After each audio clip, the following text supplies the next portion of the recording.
Caps for Sale, told and illustrated by Esfer Slobodkina.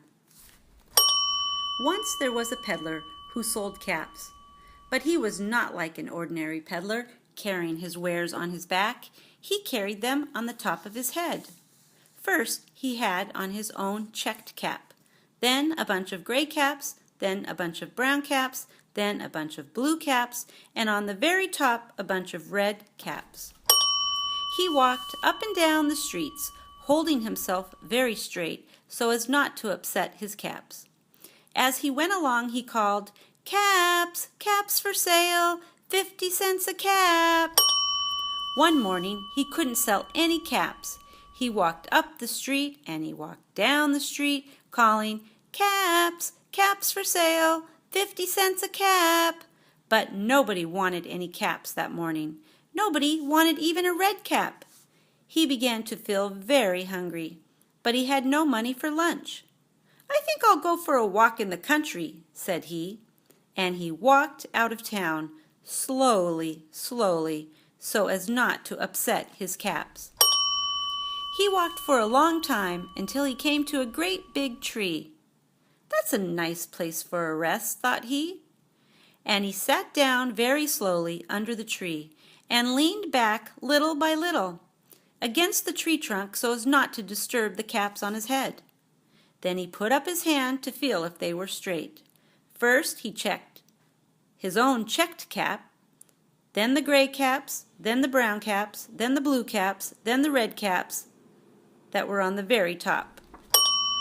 They were all there, so he went to sleep. He slept for a long time.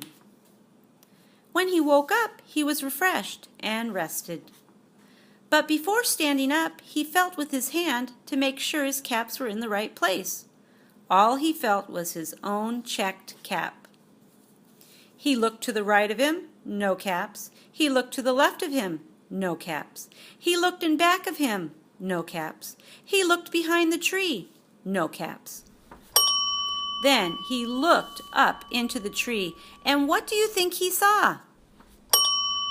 On every branch sat a monkey. On every monkey was a gray or a brown or a blue or a red cap. The peddler looked at the monkeys. The monkeys looked at the peddler. He didn't know what to do. Finally, he spoke to them.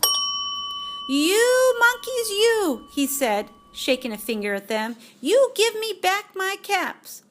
But the monkeys only shook their fingers back at him and said, "Tss, tss, tss."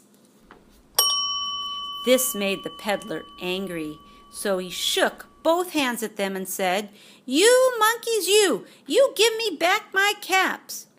But the monkeys only shook both their hands back at him and said, "Tss, tss, tss." Now he felt quite angry. He stamped his foot and he said, "You monkeys, you better give me back my caps."